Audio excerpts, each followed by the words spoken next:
দুপাশে দেশের দুই অভিজ্ঞ ক্রিকেটার লিটন দাস ও মোস্তাফিজুর রহমান।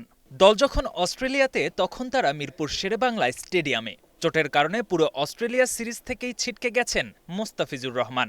আর প্রথম টেস্ট খেলতে রবিবার দেশ ছাড়বেন লিটন দাস।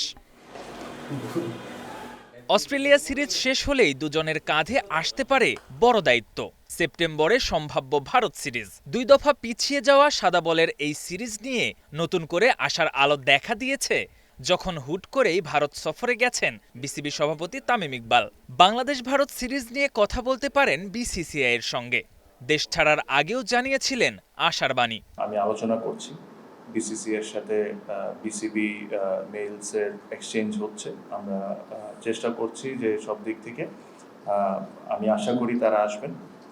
এটা আসলে বাংলাদেশের ইন্ডিয়া সিরিজ যখন হয়, the excitement is in different level. I'm sure from the journalists, from fans, cricketers, everyone. And I'm very hopeful that they'll come. Bangladesh is an extremely safe country. আর এ কারণেই হয়তো নিজেদের সেরা ছন্দে ফিরতে মরিয়া লিটন মোস্তাফিজ। ভারতের বিপক্ষে বাংলাদেশের অন্যতম বড় ভরসা হতে পারেন এই দুজনেই। 2015 সালে মেন ইন গ্রিনদের বিপক্ষে ওডিআই অভিষেক ম্যাচেই 5 উইকেট আর দ্বিতীয় ম্যাচে অবিশ্বাস্য 6 উইকেট নিয়ে আলোড়ন সৃষ্টি করেছিলেন ফিজ, যা এখনও ক্রিকেট প্রেমীদের হৃদয়ে তাজা। লিটন দাসকেও নিতে হবে গুরু দায়িত্ব। সাদা বলের একমাত্র কাপ্তান যে তিনিই। অস্ট্রেলিয়া সিরিজ শুরুর আগ মুহূর্তে আলোচনায় ভারত সিরিজ। দুই দফায় পিছিয়ে গেলেও এবার কিন্তু আলোচনা আরও তীব্র হয়েছে।